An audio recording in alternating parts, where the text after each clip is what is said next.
Our topic this evening is an important one: how to find a true teaching. We must understand that the goal is one, the paths are many. In estimating the paths, we must also understand that if there are many paths to one goal, then it implies something in the center and a radiation outward in many directions, such that something coming from one direction will be moving in the opposite direction from that coming on the other side, so that they will seem to be contradictory because they're going in opposite directions, and yet they aren't contradictory because their goal is that reality in the center. This is a way of illustrating the fact that there is one basic teaching, and yet the approaches to that truth are varied and even, in fact, seeming to be in conflict with each other because of the varying needs of man. Just to give you a simple example, there are some teachings that emphasize total withdrawal from the world, and there are other teachings that emphasize total involvement with the world in the sense of service. And these look as if they are contradictory, but in fact what they are doing is correcting an imbalance in human society and in human nature, where if man is too withdrawn, he's told to balance that with service. But if he's too involved in service and his mind is becoming too restless because of it, he's told to emphasize more the inner experience.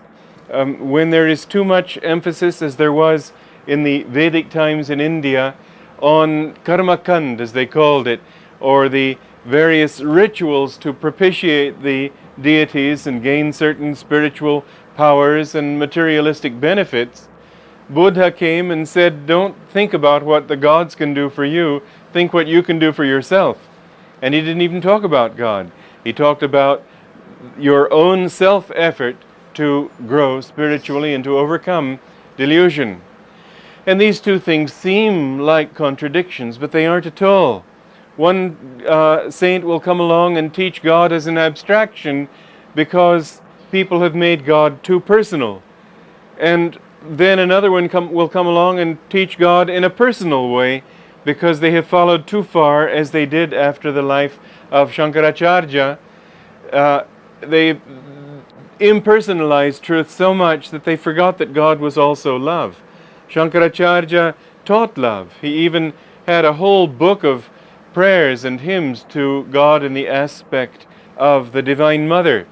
But people lost sight of that in his very impersonal, very Vedantic descriptions of the infinite reality. And so it became necessary to come and teach that God is also personal. And so the students of these teachers, the disciples of the teachers, fight each other. And each says that it should be this or it should be that. And yet, in fact, the teachers are not in conflict with each other. We must understand that there is a level of reality where the seeming contradictions in religion are dissolved. To use a very simple example, supposing the goal were to go to the equator. Everybody north of the equator would be told to go south. Everybody south of the equator would be told to go north. Unfortunately, human nature being what it is, once the disciples of the guru who says to go south reach the equator, they will continue to follow that teaching dogmatically and keep on going south. And the others who are south and were told to go north will keep on going north. And so they'll get to meet each other. And one group will say, our teaching says you should go south. No, you must go north.